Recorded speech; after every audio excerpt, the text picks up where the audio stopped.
E aí, pessoal, tudo bem? Agora a gente vai falar um pouquinho sobre um outro projeto socioeconômico, né? Aliás, dois outros projetos socioeconômicos, que são o Estado de Bem-Estar Social, ou o Projeto Social Democrata, e o Projeto Democrático Popular. Esses dois, eles vão ser uma alternativa ao projeto neoliberal. Para quem não assistiu a videoaula sobre o projeto neoliberal, eu vou deixar o link aqui embaixo, ou procura aqui nesse canal que vocês vão encontrar essa videoaula sobre o projeto neoliberal, ou sobre o neoliberalismo, tá? Então, é importante a gente entender que esses outros dois projetos que eu vou falar agora, né, o projeto social democrata e o projeto democrático popular, eles são alternativas ao projeto neoliberal, tá? E também é importante a gente entender que tanto o projeto neoliberal quanto esses outros projetos que eu vou falar agora, eles não necessariamente são implementados pelos países à risca, né, seguindo todos as recomendações, todas as suas características.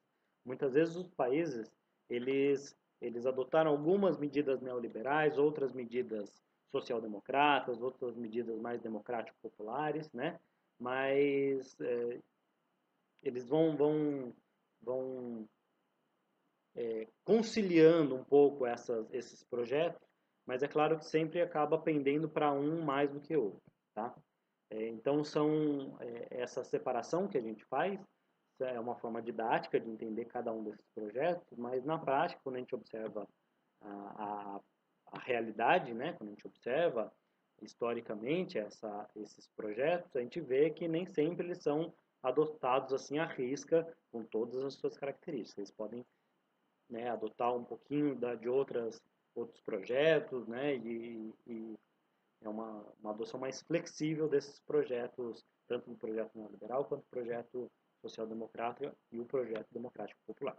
Beleza? Então, só para ficar claro que não é necessariamente seguido assim à risca com todos os seus detalhes. Bom, vamos lá falar sobre o projeto social-democrata, ou também muito conhecido como os estados de bem-estar social. Os estados de bem-estar social, né, esse projeto social-democrata, ele foi muito implementado em diversos países europeus, né? E aí os exemplos mais clássicos, né, dos estados de bem-estar social é Suécia, Noruega, Finlândia, né? São países que adotaram com mais intensidade esse projeto e, sobretudo, na década de 70. É claro, aqui a gente vai ver que esse projeto ele também está inserido dentro de um contexto. Esses países europeus, né, que adotaram o estado de bem-estar social, eles estão vivendo ali o contexto da Guerra Fria, né, assim como todo mundo.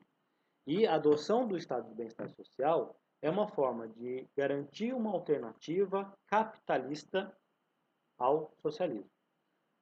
Não é aquele capitalismo selvagem, aquele capitalismo que vai até as últimas consequências para explorar e garantir o lucro, mas também não de longe, também não é uma medida socialista, né?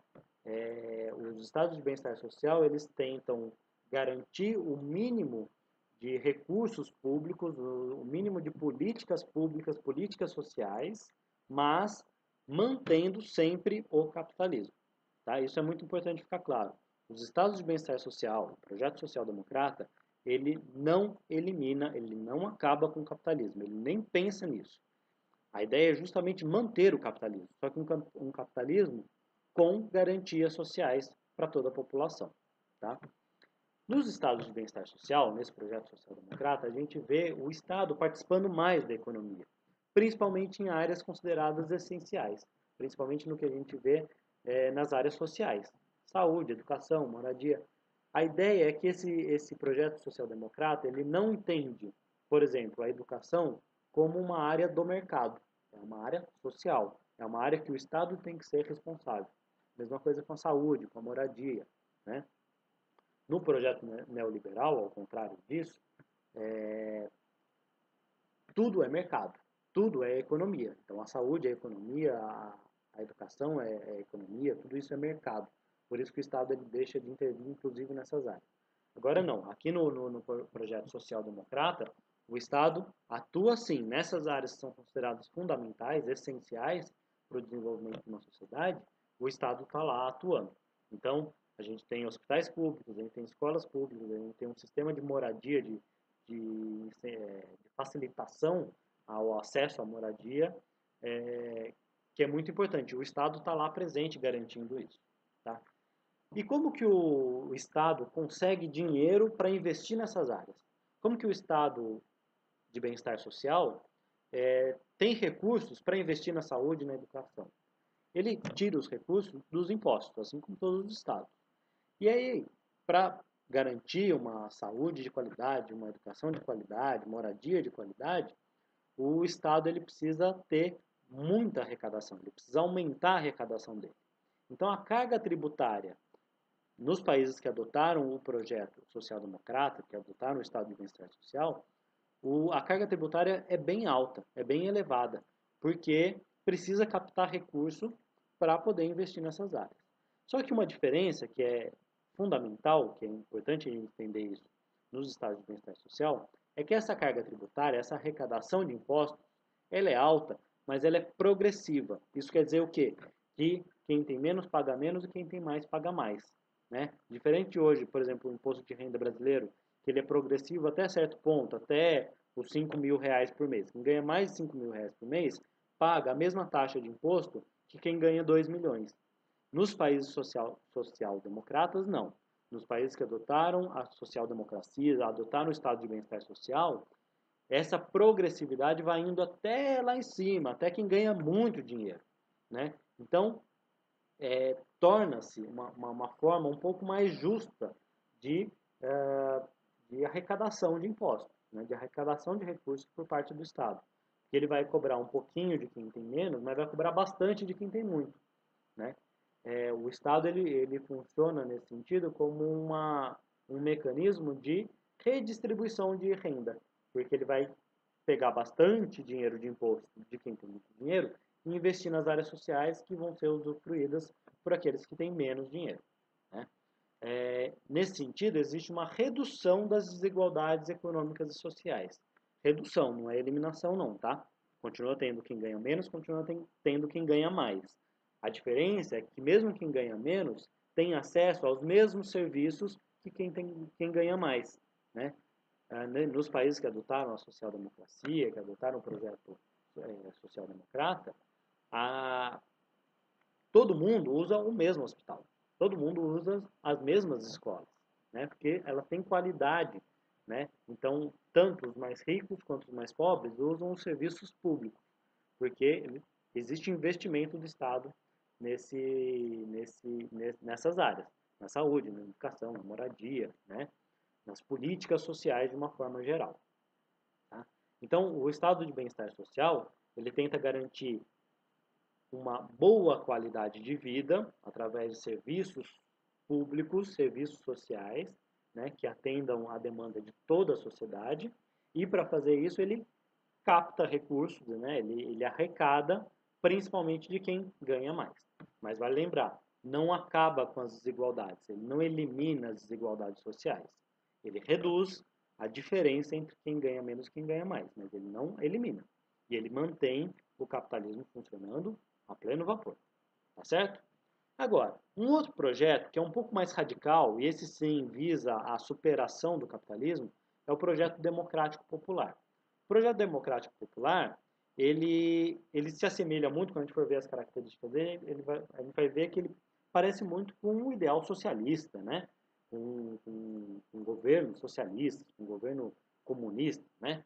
Mas o que é importante de diferenciar do projeto socialista é que o projeto democrático popular ele não está pensando na implementação do socialismo por meio de uma revolução, como era aquilo que o Marx já pensava, né, quando pensou ali o socialismo científico, quando escreveu o Manifesto Comunista, o Marx estava falando da superação do capitalismo por meio de uma revolução social, uma revolução proletária, né, que iria eliminar, romper completamente com o capitalismo e criar um novo projeto.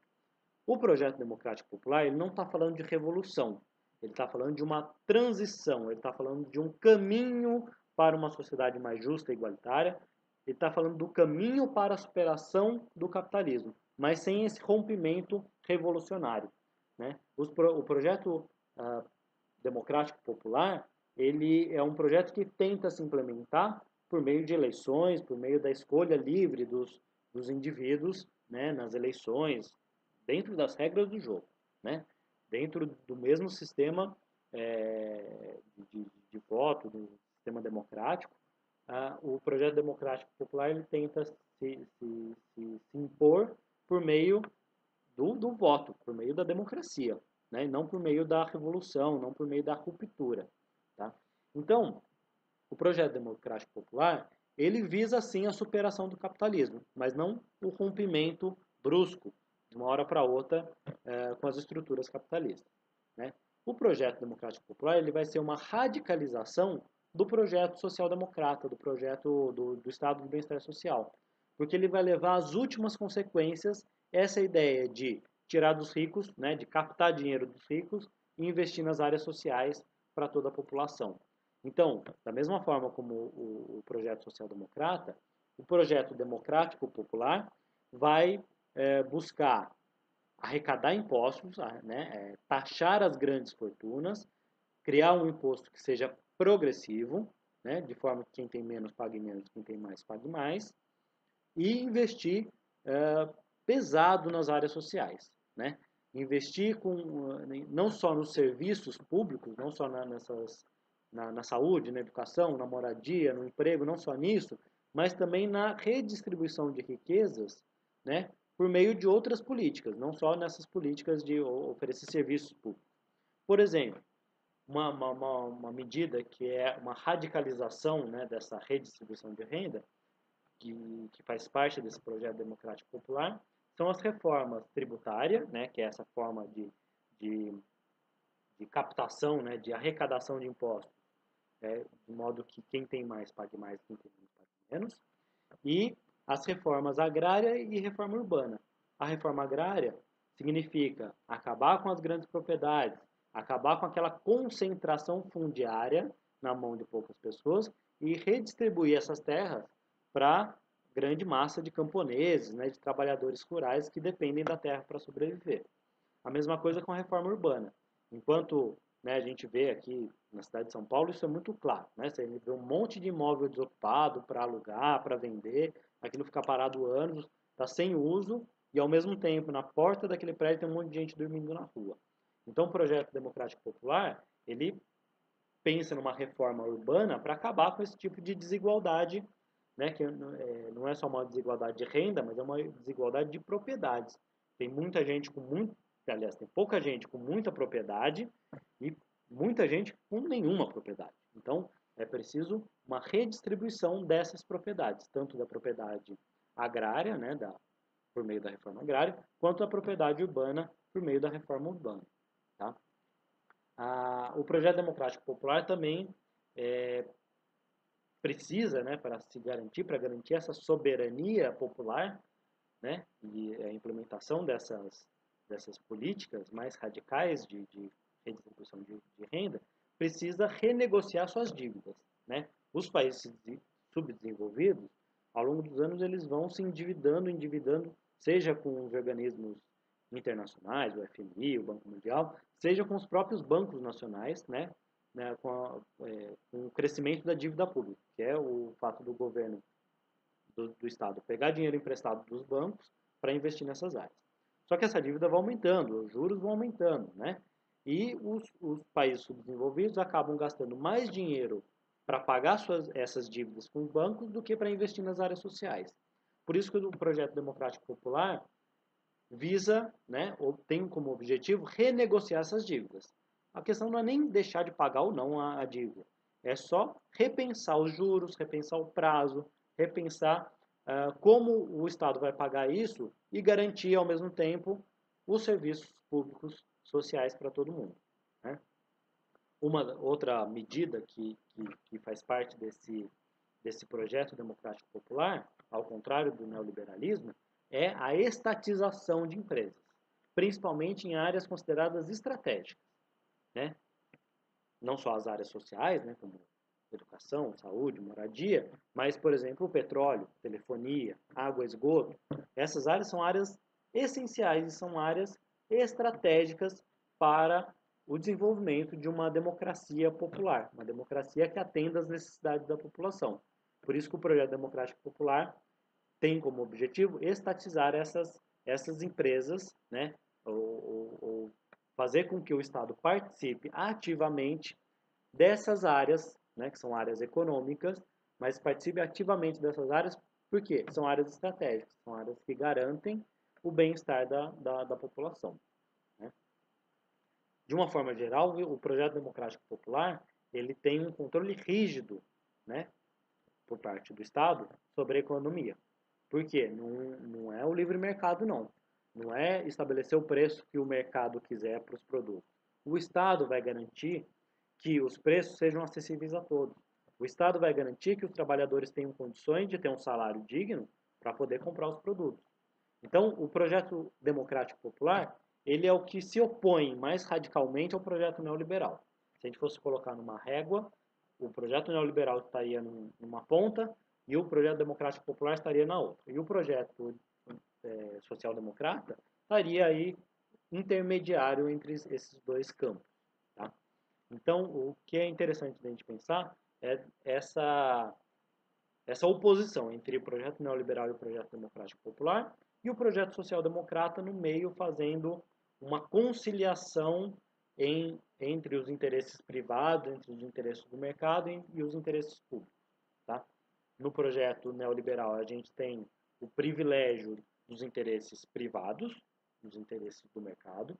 No projeto democrático popular, a gente tem o privilégio dos interesses populares, dos interesses sociais, né? E o estado de bem-estar social está no meio desse jogo aí.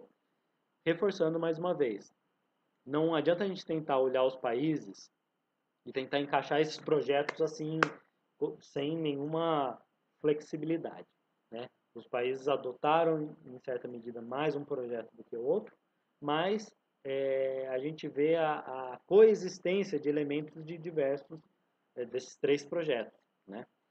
Basta ver aqui no Brasil, em que nos anos 90, que o neoliberalismo foi implementado de forma bastante intensa, mas ainda assim, mesmo com a privatização, mesmo com a entrada de capital externo, mesmo com essa diminuição do papel do Estado na economia, a gente vê, por exemplo, a Anatel. A Anatel é uma agência do Estado que atua na regulação da telefonia. Mesmo que as empresas sejam privadas, a TIM, a Oi, a Nextel, enfim, a Telefônica, enfim, a Embratel, essas diversas empresas de telefonia sejam privadas, existe um órgão do Estado que atua em certa medida para regular. Deixou de ser neoliberal? Não, continua sendo neoliberal, mas ele não é neoliberal radical a ponto do Estado não ter nem essas agências reguladoras. Tá? Então, em certa medida, o Estado ainda tem um certo controle sobre, por exemplo, o reajuste do preço dos planos de saúde. Né?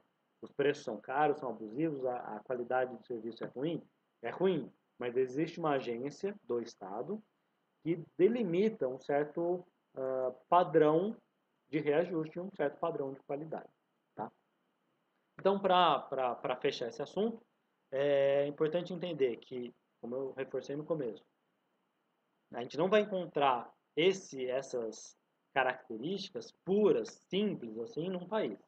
A gente vai ver sempre uma mescla de vários elementos. É claro que o nosso olhar sociológico, o nosso olhar analítico para a sociedade é tentar entender se é mais neoliberal, se é mais social-democrata, se é mais democrático popular, enfim, essa é a função do sociólogo, é a função do analista quando olha essas realidades. Tá certo? Qualquer dúvida, só mandar uma mensagem por aqui. Grande abraço.